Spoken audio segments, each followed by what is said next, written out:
अस्सलाम वालेकुम दोस्तों, अॼु तव्हांजे लाइ बहितरीन सिंधी ड्रामे जी अपडेट खणी पहुता आहियूं। ऐं दोलाब ड्रामे जी बि अपडेट आहे, जेको ईंदड़ एपिसोड आहे आख़िरी, जेको अॼु राति आख़िरी किस्त हलंदो ऐं उनजे जेको प्रोमो ईंदो सुभाणे राति ईंदो ऐं उनजे प्रोमो जी ॻाल्हि बि कंदासीं। ऐं सिंध जी तमामु बहितरीन ड्रामे जी अपडेट तव्हां लाइ खणी आया आहियूं।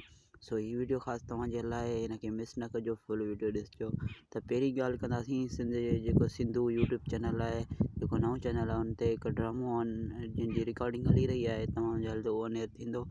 हुनजी लिंक तव्हांखे मुंहिंजे हिन वीडियो जी डिस्क्रिप्शन में मिली वेंदी। हुनजो नालो आहे तेज़ाब, जंहिंजी रिकॉर्डिंग तेज़ी सां हली रही आहे। हुनमें सिंध जे नाले वारा आर्टिस्ट कमु करे रहिया आहिनि, जंहिंमें ज़ुल्फ़कार बुर्दी आहे, अज़ीज़ कंबराणी आहे, ऐं सैद फ़खरुद्दीन शाह जिलानी आहे, सत्तार लाड़ उर्फ़ मज्जू आहे, ऐं काफ़ी सारा सुठा एक्टर हुन में कमु करे रहिया आहिनि। ऐं जेको ॿियो ड्रामो आहे वेरनि जी बस्ती, जंहिंजी रिकॉर्डिंग हली रही आहे। हुनजी आख़िरी जेका पहिरीं स्पेल आहे, हुनजी आख़िरी रिकॉर्डिंग आहे। जेको ज़ुल्फ़कार बुर्दी साहिब जो हुनजी रिकॉर्डिंग हली रही आहे तेज़ी सां।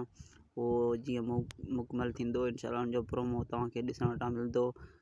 ऐं जेको राबिल ड्रामो आहे केटन जो, उनजी ॻाल्हि ॿोल कंदासीं त उन में बि उहो सोप आहे 100 खां 50 किस्तनि ताईं इंशाअल्लाह।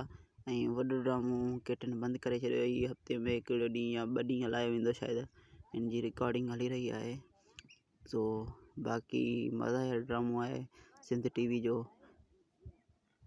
जंहिंजो नालो आहे जहिड़ियूं ज़ालूं तहिड़ा मुड़ुस, जंहिंजी रिकॉर्डिंग उनजी बि रिकॉर्डिंग हली रही आहे।